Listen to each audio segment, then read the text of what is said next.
Now, as you said, a lot of people texting in about bicycles, and also people texting in about Paul Kinsella that we had on this morning. Damien, fair play to that man for coming out and speaking about such a life-changing horror. He's stronger than he knows.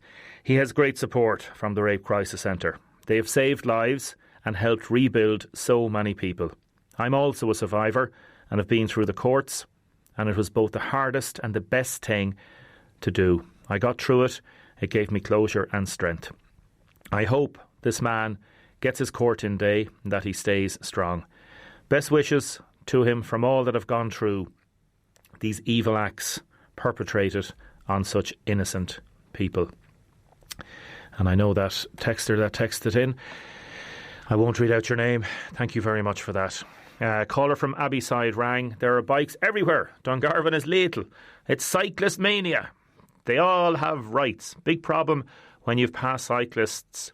Then you're at lights turning left and the cyclist will come up between the car and the pavement and you're not expecting it. They need to adhere to the rules of the road. Everybody needs to adhere to the rules of the road. Cyclists as well. There are some good cyclists. There are some bad cyclists. Another texter saying, I was stopped at the traffic lights in the South Parade last week. When the lights went green, I checked my mirrors. There was cyclists coming up either side of my car. If I moved, I would have hit one of them. Damien, how come the lights are not on the bridge or the quay at night time? They were always so nice at Christmas, and the quay and bridge look so bare without them. I'm not sure. We'll check that out with the council, what the reason for that is. Maybe they will be coming on. Damien, we were driving through Youghal on the evening the other day. 2 cyclists on the road at the Walter Raleigh Hotel, 2 abreast, taking up the full road. So we beeped him to say that we were approaching. And as we passed, we waved to say thank you for moving to single file. Next thing, we park half an hour later or so, and your man comes up effing and blinding about us trying to blow him off the road. You can't win. Again, difficult situation there on that, cyclists and motorists need to take these things into account. It's certainly something that really gets people irate. We're getting a lot of texters. Now, Margaret Fowler from Passage East texted in and the answer was Dunmore East. Dave is from Dunmore East. Margaret Fowler from Passage East, you are the winner of that beautiful book. I think it's retailing at around €30 maybe. Return to sender, Revisiting Johns Hines, Ireland. And Audrey will be in touch from the office. Keep your texts and comments coming in 083 333 975. Now, Michael Heary and Gerard Tobin, They got married in the Quaker Friends Meeting House in Waterford recently. We understand it's the first gay marriage featuring a religious element or a Quaker element to take place outside of Dublin, so far as we know. There was a lady who texted in to say that she was at one of the Quaker weddings in Dublin. I think there's only been 2 so far in Dublin. This is the first one outside of Ireland. Michael and Gerard, good morning. Good morning.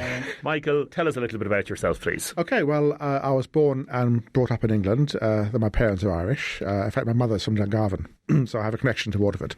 What's the family name? What's the mother's name, maiden name? It was Moore. But that was actually a Tipperary name because her father's a Tipperary. The Waterford connection is actually the Humbles of Dungarvan. I think there's still family there, but I haven't actually met them for a long, long time. We may get a few texts in about it, Yes. And you're in Ireland for how long? About just over 2 years now. I came over at the autumn 2017. Very good. Yeah, my name is Gerard Tobin. I'm from Carrick-on-Shore. I live in Waterford about 3.5 years now. Are you in the city, Gerard, or outside? Yeah, well, I was living in Ballybricken. Now I'm living on Ferrybank with Michael. Very good. Michael, why did you come to Ireland? It was a response to Brexit. The whole referendum thing shocked me completely because I was a committed European. I had an Irish passport and very proud of being, in order it would be Irish, British and then European. Irish is a very important identity for me. But I'd always been quite happy living in Britain until that happened, when I began to think, what can I do? And so I came around to the idea of moving to Ireland. And in the end, I chose here in Waterford to settle. Was there any particular reason? I know you've got the Waterford connection, but was there any other reason you came to Waterford? It's a place I've known as a child, as a youngster coming here with family holidays. So I kind of knew Waterford. And first of all, I looked up nearer Dublin, but the prices up there were so out of reach. I thought I can't afford it. So I looked in Waterford City and realised I could afford a nice house here. So I came over for 2 weeks to do some research, saw a house, put an offer in and bought it. Jared, Carrick and Shure, growing up in Carrick all your life, or did you move around different places? I have moved around, yeah. So I've been outside of Ireland for about 8 years. I was a year in America, 6 years in Holland, I was a year in Australia as well. And why Waterford City? Was it? Well, I come back was to... it love? Was it love? I hadn't met Michael yet then. Yeah. No, I went. I had to go back to college to upskill myself. I'd been out of IT for a while and decided to do a springboard course in business systems analysis. And that's why I moved to Waterford to do that course, and I'm still here. And Michael, your own line of work? I'm actually retired now. I did mention that my partner Frank died 5 years ago now, and I'd stopped work to be a carer for the last 6 months of his life. But once he passed away, then I got a widower's pension, which meant that I am financially independent, so don't need to work anymore. My profession was a book indexer. So if you go to a textbook and look at the back of an index, I used to compile those. And I did that for 28 years. So quite a specialised, niche little job. I really enjoyed it. And did you grow up at the age of 5 and 6 saying, I want to be a book indexer when I grow up? I didn't, but I always loved books. I mean, one of the first things I remember is my dad taking me to the library, and the library then opens up a whole world of knowledge. So, I mean, I love libraries. I think they're a marvellous institution. So books, libraries, indexing is a kind of logical progression. And you enjoyed it? I did enjoy it, yes. Excellent. Yeah. Apologies and condolences to hear of Frank's death.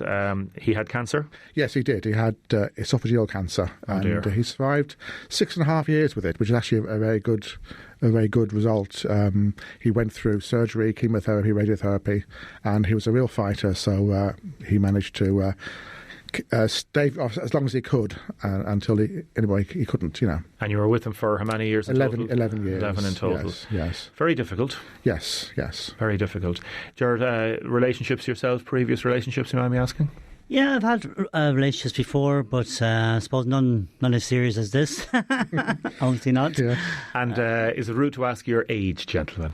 Well, I'm 62. You're not. I am. He doesn't look it, does he? No, he doesn't. It's good, clean living. I'm 43. Wow. How did you meet? We met online and started chatting and got to know each other that way. Is there a particular website or just online? Just online, yes. Yes. Yeah, very good. The thing was, because I was looking to move here, I was kind of putting out that I wanted to make friends in Waterford. And so we met up. Our first date was I was coming over to get the keys to my house, and I spent the weekend in Dublin. Got the train down on the Sunday evening, and we met up. And that was our first date. We went to Momo on Patrick Street. Yes. Yeah. What was your first impressions, Jared? Very nice person. Warm feeling from him. Yeah, I wanted to get to know him more. Intelligent. Books. Books. Learned. Yes. We have a house full of books at home. Have you a shared interest in books, Jared, yourself? We were both very much interested in history and architecture. We love travelling, really. It's really what keeps us together. And different TV shows. It was strange. I know there's a bit of a slight age gap or a big age gap, but we like to see same TV shows, which is great. Yes. There's no we're not fighting about what we watch. We're watching the same thing. If I was a TV producer now, I would say you'd be perfect people for a goggle box. Perfect. I could see the humour now. Okay. I could see the insightful ideas of what's coming out. Yeah. Well, we not just travelling abroad, but travelling all over Ireland too. Every weekend we're always going different. Dolmens or stone circles and castles and. Yeah, and repeat, we are both OPW members and we continuously do that, Michael, how difficult has it been to form another relationship after coming out of a very long-term relationship and also a very traumatic event? Actually, I surprised myself, really. I never thought I'd get married again. And I was quite happy. You were married to Frank? I was married to Frank, yes. And I thought after he died, that's it. I wouldn't meet anybody comparable to him. So I wasn't even really looking for that, to be honest. But when I met Jared, I mean, it was like, we hit it off straight away, and as time went on, we gave ourselves time to get to know each other. We realised actually that we wanted to get married, and that was that. I felt actually very happy doing that. And I think Frank would approve. I said this before to Jared that I think Frank would have liked him. And Frank actually said to me before he died that he hoped I would meet somebody else. He didn't like the idea of me being on my own the rest of my life. I presume, Jared, it's something that you've had to talk about and discuss, and maybe slag about, in the sense of like, I'd say Frank could be different than this, or I wonder would Frank do it like that. Absolutely, yes. Frank is always on my side. Yeah, because people have different ways of dealing with relationships having been formed after others being in long-term relations, but people I've spoken to, the best way of doing it is just to have a joke about it, have a laugh about it. And we do. And it's a great way to remember somebody then as well. I think what's also, what Michael hasn't said, is that Frank's surname was Tobin. Was actually we're the same surname. Wow. Yes. So he's definitely on my side. That's some coincidence. It is some coincidence. It is I almost fell over when he mentioned it, what his surname was. There was no mention of surnames when we were chatting online, because we chatted online about 3 months. It was only when we met for the first date did he then discovered my surname was Tobin. Yeah, he got some shock. Tell me about the Quakers. Tell me about the... Yeah, well, I'm the Quaker in the family. I've been a Quaker now for about 30 years. Remind people, if they don't know, what do the Quakers believe in? Well, Quakerism is an offshoot of Christianity. It started in the 17th century, and it was a kind of radical sect, believing in things like equality for women at a very early stage in its development. And the belief is that...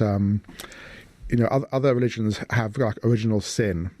In Quakerism, the emphasis is on kind of original goodness, the idea that people are inherently good, and we're all equal in the eyes of God, and we all have a divine spark inside of us.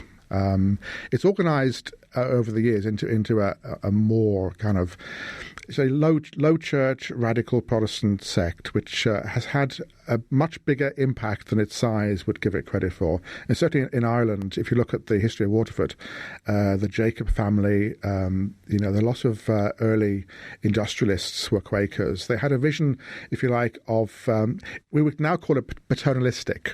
The idea was if you were a manufacturer, you would pay your workers well, you would make sure they had good housing. So like in Portlaw, there's a Quaker village there which was built by the Malcolmsons for their workers. It was a humane, socially inclusive, and paternalistic in those days, definitely group. Jared, religion and yourself?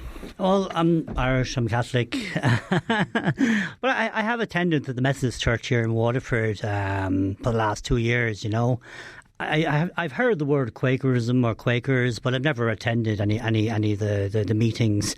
But I did attend with Michael before we got married there, and learned a lot more from it. I'm not a Quaker myself.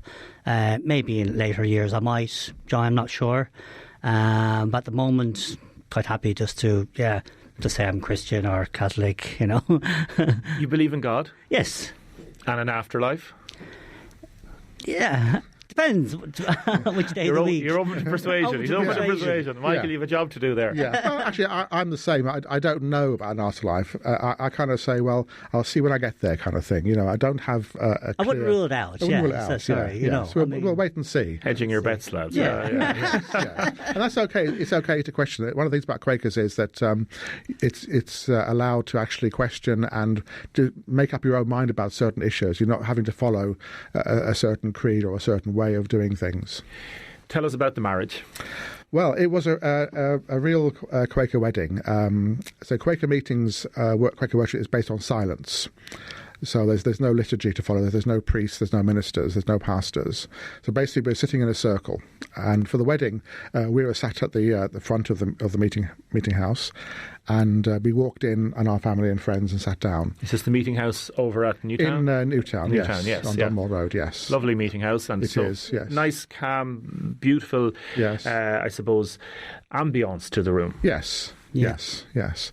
So after a few minutes silence, So you walked in. yes, we then stand up and we made a declaration to each other and exchanged rings, and then sat down again. And then the people who were present could then choose to stand up and say something themselves. And some people, they read something. Some people just kind of wished us well. Well, there was always an elder there, or let's say a person directing it from the Quaker meeting house itself. So, I mean, she was great. Yes. So she would stand up at the beginning and say how things are going to go. You know, we're going to have a moment of silence, or now you can speak, or now this is happening, you know. Which was very nice. Yes. And had you worked out beforehand exactly what you were going to say in terms of those vows? For our declaration or vows, there is a set format for Quakers. I mean, there's options we can choose, but there is a set formula of words that we use. So there was a couple of things that I wanted. Coming from a different background from Quakerism, because you're not allowed to have any symbolism there at all, like, you know. So I wanted to have a song, but it wouldn't allow me to have a song during the ceremony. So they said you can have a song before the ceremony starts and one at the end. So I did. And then... songs did you have? What was the songs, Michael? The first one was The First Time Ever I Saw Your Face. Yes. And it was sung by a friend of Jared's who... I met at the Methodist Church. Yeah, so, lovely woman from Indonesia. Yes. So we had that, and then I had to ask them, could we have a candle? So not they had a meeting about it, but they had to go away and have a discussion about where I was allowed to have a candle during. But eventually I was allowed to have a candle. Yes. And then I think it was one of Michael's friends. She's also a Quaker, interfaith minister. She asked me, you know, we try shove in some Catholicism somewhere along the line, you know. I said, how are we going to do that? Like, she said, well, during the period of silence, I can read out the letter to the Corinthians. They can't stop you, like, you know. So because this is the period of silence. Yes, well, this is the period that you're allowed to speak, like, right, you know. Yeah. Yes. So she did do that for me. You could read anything. Yes. Effectively. Yes, exactly. Like, you know. So at least I got my little It's kind of cheating, isn't it? No. a few little things. I think Quakers in general are open-minded about things. They have certain ways of doing things, but within those limits. But there's so much love in there, like, even from my family. Just, you know, people who I thought who wouldn't stand up and say anything did. Just a few words, you know, just, you know, either welcoming Michael to the family, or just great to see him here in this day, or... And I'll get your review on this, Michael, in a second. But Jared, from your perspective, those that have, like, from your family background, that would have been imbued and brought up with a sense of Catholicism, like a lot of people in Ireland, and they go to a Quaker meeting house, and you're telling them beforehand about what to expect. Like, it must have been... It really was. I mean, they were asking, because first of all, we weren't allowed to get any photos in there. So then they were asking us, what about dressing? Like, you know, you're allowed to wear a hat. Are you allowed to have, you know, have your shoulders shown? I said, yeah, that's all fine. Oh, no, we were in Italy and we weren't allowed to have any of that. They said, like, you know. Who are we talking? What relatives? Sisters, yeah. And are mum and dad still alive? Or? My mum was not. My dad is, all right. But my dad's 85 on Friday, actually, tomorrow. So he didn't attend. He was too, you know. Happy birthday to him. What's his name? Patrick Tobin. Yeah. And how did they react, your sisters, and how did the family, did it work for them? Yes, it really did. As I said, we were facing them all the time, which is very different from a Catholic church. We had to go back to them. No, you don't even see the bride and groom, like, you know, but we were looking at them, and they have a table in front of us. But you weren't worried that one of them was going to stand up and say, you shouldn't have got married. I don't like him. When each individual one stood up, like, it was... what lovely things they say. They did, just lovely things. You know, just great to see us on Facebook, all our travels, wish us well for the future, welcoming Michael to the family. Yes. You know, I think one of them even said, you know, isn't it lovely? I wish, you know, Mum could have been here to see us, and just very nice things. Yes. I think one thing I want to say was one of the Quakers, because they were also, there was a few people from the Quaker Society there as well, but one of them said, which will always stand in my head, or you know, stick in my head, is that isn't it great today in Ireland that this can actually happen? You know, which was really, really nice, wasn't it? You know. Yes. Michael, how was the ceremony for you? It was wonderful. As I say, when I married Frank, we only had a civil registry office wedding because it was overshadowed by his diagnosis. So I always wanted a Quaker wedding, but you know, you never think you're going to have one. As a same-sex couple, you know, it's not always been possible up until, you know, very recently to do that. So, but when the Society of Friends in Ireland decided that they would marry same-sex couples, I thought to myself at the time, I bet I'll be the first first person here to do it. And at that stage, we were just kind of going out dating. We weren't thinking about marriage then, but, it's back in my mind, now I could do this. I can get married just like any other couple can. And are you the first same-sex couple to get married?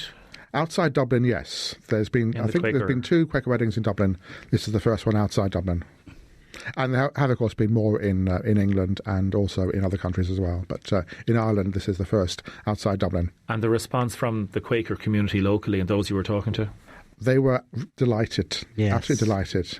We couldn't have wished for a better reception from the Quakers here. No. Yeah. And what did you do afterwards?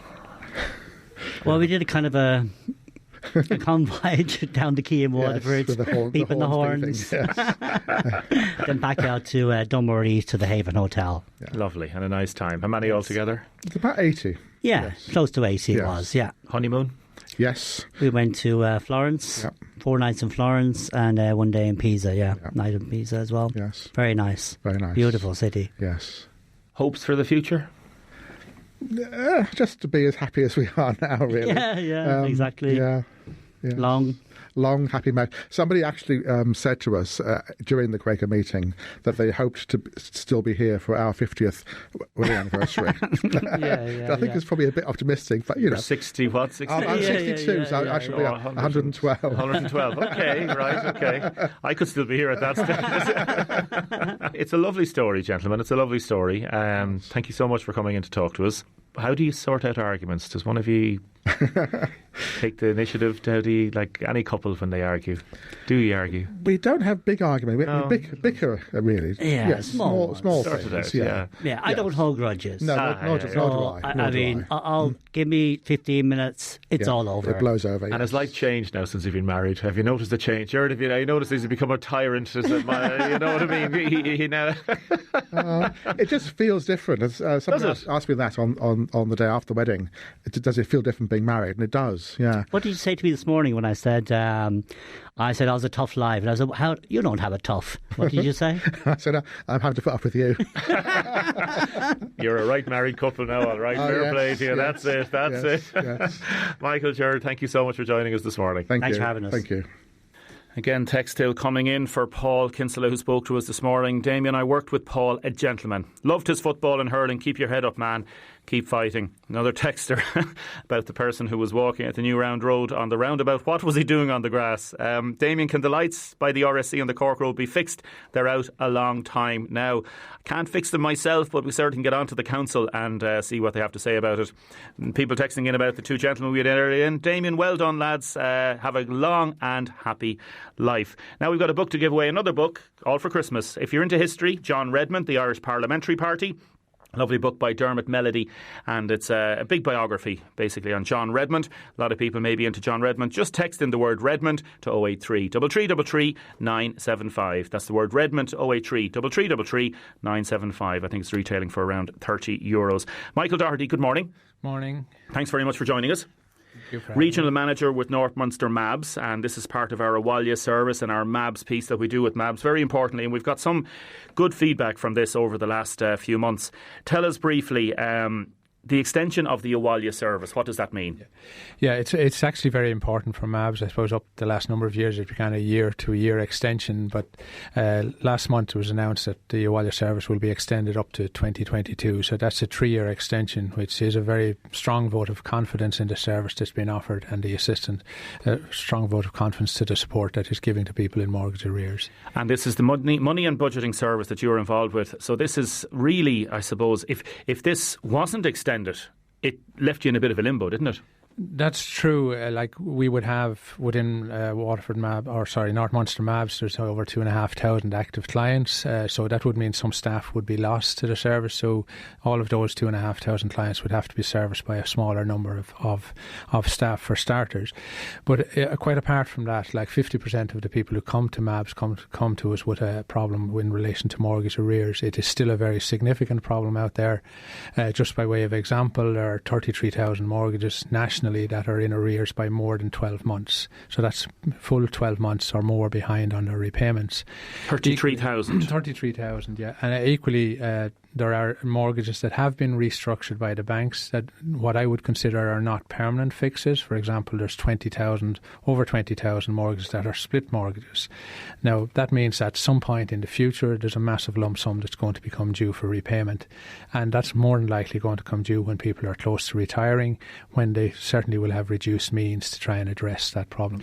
So if you put those two figures together, it's around 50,000. 50,000, that's the population of Waterford City. So as you can appreciate, it's a massive problem. Yeah, it is a massive problem. So 10 years, effectively, after the crash happened, yes, we're still dealing with this. It still hasn't gone away. Yes, I think that's a fair comment. I think in many respects the response was slow at the start. It was like 2013 before insolvency legislation was introduced, and while that provides the mechanism to solve a lot of these cases, the uptake is quite slow. As things stand, there will be only about 20, say, insolvency solutions processed per week. Now 20 a week, it's 1,000 a year, but in the context of those numbers I've just outlined earlier, that's very small. So I suppose what is needed is to see a lot more uptake in terms of the insolvency services that are available, and also more mechanisms put in place to give people access to those services. There are a relatively small number of insolvency practitioners in operation. That number needs to be increased, or there may need to be more, I suppose, state support to giving people access to insolvency service, like maybe perhaps through MABs or something like that. And we've been covering this and we'll continue to cover it in the coming months. Before I forget it, what do people do to get in touch with you? Mabs.ie is obviously the first way. Mabs.ie, there's, if you go onto the website, you'll get the helpline number, which is available 12 hours a day, or call into any office. Within this region we have, the region that I'm representing is Waterford, Tipperary, Limerick and Clare. We have offices in pretty much all of the major towns. Has the Abhaile service and the schemes, has it had an effect so far? Has it helped? Yeah, it was primarily set up initially as a system to give people access to advice, and in that sense it has been successful. For example, the dedicated mortgage service within MABS has dealt with about 8,000 clients, so that's quite a substantial number. Also, there's vouchers issued to insolvency practitioners to give clients access to insolvency practitioners so they can get the advice in relation to the insolvency options available to them, and about 7,000 people have availed of that service. So that's potentially 15,000 people who've availed of it. Now, one of the difficulties, I suppose, is that up to now the scheme has been very much about getting people towards advice, which is important in terms of getting them on a track to resolving the problem. I think what needs to be seen more so over the next 3 years is kind of a move maybe more towards trying to get outcomes and get solutions in the mortgage cases. That's very important. And people out there listening coming up to Christmas, there's still a lot of people worried and suffering, yes, and still a lot of people in financial pain. Yes, there are, and it is a huge stress on family. Yeah. I mean, okay, mortgage is probably the biggest debt most people have, but there are many cases of people who don't have mortgage debt again, and that can be equally a huge burden. Like a relatively small debt to some people, maybe 5,000 or 10,000, could be an awful lot perhaps if your income is social welfare. It can be a very substantial amount. But irrespective of the amount, it does weigh on people very significantly. A texter, and this is something that comes up quite regularly, and does the gentleman from MABS know why some wealthy and big celebrities get their debts written off? And it comes up and you'll see it in the papers and you'll read about it and you'll think about your own case and you'll think, how can they get away with that? Yeah. Like, we bailed out the banks. Yes. And the little people are still suffering. Yeah, I think that's a valid point. Just, for example, I'm looking at the central bank statistics, for example, on the mortgages that have been resolved. And since 2008, there have been 123 mortgages that have, if you like, a permanent interest rate reduction granted. How many? 123. 123? Yes, when you consider that there's potentially, say, 94,000 mortgages have been restructured. That's a very small amount. A lot of, particularly the main financial institutions, are very reluctant to write down debt. That is less so the case if your mortgage has perhaps been sold on to one of these funds. They are more open to it. But there is a significant problem there. A lot of the mortgages, I would contend that quite a significant portion of the mortgage, if we want to be serious about solving the substantial problem that's there, debt forgiveness or debt write-off does need to have to be examined and be more available. Now, that said, I've spoken a little bit about insolvency practitioners and the insolvency options that are there. Those arrangements do seek to write debt down where possible, usually to the market value of the property, so that it can make it more affordable. How do some of the rich people get off with it so easy? Some of those would be going through insolvency practitioners. So, and the gateway to those is through MABs. So that is a case. But again, I've made the point that there's only 20 of those insolvency arrangements going through per week. Again, if we're to solve the problem, that needs to be substantially increased. Michael, thanks very much for coming into us. Really appreciate it. Mabs.ie, contact any of the MABs offices, your regional manager with North Munster MABs. Really appreciate you coming in again. Thank you, Damien. Thank you very much. And if you're texting comments, let us know, please. 083 333 975. Now, Joe O'Brien from Ballin Road, well done. You've won the book. John Redmond, Selected Letters and Memoranda, and that is edited by Dermot Malidi, and hardback around €30. So it'll be here in the office, or we can bring it down to Dungarvan for you as well. Well done, John Redmond. And thanks everybody for texting in. Going to go straight to psychotherapist Stella O'Malley. The levels of anxiety in young people increasing so much. Stella, good morning. Hi there. Thanks very much for joining us. Stella O'Malley, author of Cotton Wool Kids and Bulletproof Kids, Bullyproof Kids. Tell us, quarter of young people in Ireland suffering from severe anxiety. Do you believe these figures? I do believe those figures. I've no reason to doubt them. Insofar as 19,000 people were interviewed, I have just recently released a book called Fragile, which is about... Sorry, you have, yeah. Yeah, and the reason why I released it was because so many clients, so many people come to me and they are experiencing anxiety. So while it's kind of horrifying, the numbers, at the same time it's not surprising because it just seems to be just so prevalent at the moment. And what would you put that down to, Stella? Because some people would say that if somebody hears about somebody being stressed or anxious, that they'll not copy what they're doing, but that they may feel stressed themselves. Like, why such an increase? Like, we're talking about over a period of time, the number of teenagers reporting anxiety jumping from 11% to 22%. This is a massive jump, isn't it? Yeah, it's a massive jump, and it's not too many years. It's for that jump. It's fascinating. I suppose we can use the word anxious and depressed in a way that we can't use the word alcoholic or addicted, if you follow me, because alcoholic and addicted means a certain thing. Well, you know, I could feel anxious today doing this interview, but that doesn't mean I have, you know, clinically diagnosed anxiety. Yeah. So it's easy for those two terms to get mixed up. That's one point. But the second point is that the most important thing people need to know about anxiety and anxiousness, I suppose, is that it can be very almost contagious from one person to another. Because if I feel anxious about something, it's my kind of primal instinct to make you feel anxious about it, because either I'm a fool for being anxious or you're a fool for not being anxious. And it happens in the Leaving Cert every year that effectively a few anxious kids convince every other kid in the year to get anxious about their Leaving Cert, because they say, well, are you sure you've got it all covered? And it spreads. It literally spreads, and it can be very, very tense-making. And I can't help but think, when I look at how so many clients are coming into me with anxiety, and after having written Fragile, that we're going about treating anxiety in exactly the wrong way. In a way, we're nurturing feelings of anxiety, we're creating feelings of anxiety, we're putting people's feelings front and centre of every event, instead of sometimes having to include rationality and logic and calmness. And that, in a way, got dispensed with, as we're all about feelings. In the 80s and 90s, we were dismissing feelings and pushing them under the rugs. And now it's going completely the opposite way, where it's all about somebody's feelings, which might help for somebody who's depressed and wants to talk about it, but certainly doesn't help somebody who's anxious, because they get more anxious. They feel worse after talking about it. Yeah, and for somebody that's suffering anxiety and attacks of anxiety, it's horrendous. It's horrendous. For somebody that doesn't know what they're going through, these attacks can be life altering. So we can't underestimate that. Oh, it's a prison. It's a horrible, horrible, almost self-made prison where you talk yourself into a state and you can't get out of it.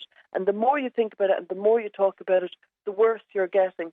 But you feel compelled to talk about it, and you feel compelled to look for reassurance, always from other people, when it's actually much more important. And if you do go to therapy, if somebody does have it, they will find that they can learn their reassurance from within and learn to self-soothe and learn to sometimes think, no, I'm not going to talk about my anxiety about X all day because I will be worse if I talk about it. I'm not saying sweep it under the carpet. I'm definitely not saying don't talk about it, but I'm saying choose when you talk about it. Choose who you're going to talk about it to, and then make sure to include logic and calmness within it. Because if you talk about it to somebody else who's anxious, the two of you get more anxious. Almost two alcoholics meeting each other saying, let's go for a drink. Oh, yeah, let's. It can be very similar with somebody who's anxious. Says, I'm worried about the kids coming off this tour. Oh, yes, so am I. And off they go, and they create this hysteria. And it happens all the time in social media and WhatsApp groups.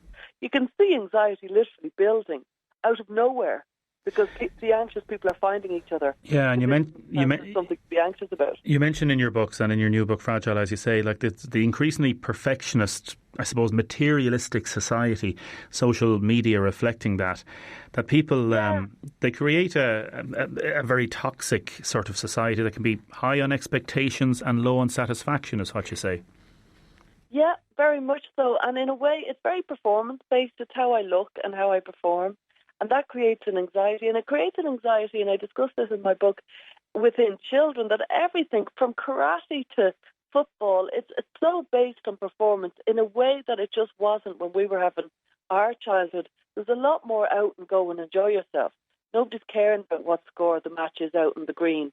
These days they've got the perfect kit and they look great and they look very cute, and out they go. And the score suddenly matters because it looks fabulous. There's an awful lot of performance involved in living these days, and while it can be very satisfying if you succeed, it's still very tense-making for all of us, and it makes us anxious. And it would be nicer if we brought down our expectations and we brought down our professionalism towards life, if you follow me. I just talk about the normal day-to-day living as opposed to our work. So I think we benefit massively from it because it's not making us happier, all this emphasis on how good we are and how we perform. So do you think, you hear of some coaches, particularly we'd say young coaches that are coaching young boys and girls in different sports, they talk about, well, as long as I get a performance out of them. That implies obviously that if the children will feel potentially under pressure to perform and to perform at a certain level, and if they don't, they're perceived as potentially a failure. Yeah, and these kids are getting it all the time. It's like every few weeks they've got some event, whether it's a match or something, in a way that they just didn't have it. They might have had a match every Saturday and played soccer, but they wouldn't have had a match on Saturday plus karate on Thursday where they're getting their stripes. And it's fairly relentless. And in fairness, there's an awful lot of joy to be got from all this competition and stuff, especially for the competitive people. But most of us aren't all that competitive, and most of us have a bit of a fear of failure and dislike the performance aspect of it. And I do think that those people, which are the majority, are finding it more anxious making. Well, the competitive people are like, bring it on. This is making me raise my game, which is lovely for them. And, I am competitive myself, so I do understand the joy of competition as such. But I think it seeped into every aspect. Even making a cake for a birthday party for a child has become this social media kind of taking the photos of the cake and getting 7,000 likes and stuff like that. It's like everything has turned into a performance, and it's made us very anxious. It's not really working as a way of living, and it would be better if we were taking less photos, cataloguing less wins and less likes, and just hanging out. And we would actually be happier and a lot less anxious. And very briefly, I suppose, I know it's a hard thing to deal with briefly, Stella. How can we tap into our inner strength to learn to be less anxious? The most important thing for an anxious person to think about is what is the accurate analysis of any event, and not to be swept away with their feelings. Their feelings might be very powerful and they might make them feel filled with emotion, but it's not the most intelligent part of your brain. And the most intelligent part of your brain doesn't make it feel powerful. It makes it feel quite uncertain. You're kind of playing with the chess player in your brain at that point. But actually, it's where your calmness will come from.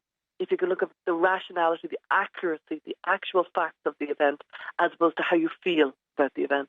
Stella O'Malley, thank you very much. As you say, your book Fragile, it's on sale with your other books in all good bookshops. That's right. It is. Thanks very much, Stella. Mind yourself. Damien, the best thing we can do every day is get the young out walking, running, jumping. Leave the phones and games down, out in all weathers for half an hour every day. That's the best thing to do. Now, thank you everybody for your texts and comments. Particularly thank you for Paul Kinsella for trusting me to help him tell his story this morning. The love and support that you're getting from people texting in is unbelievable. We're back with a lot more tomorrow. Jeff is up next. Thank you, Julie, for producing.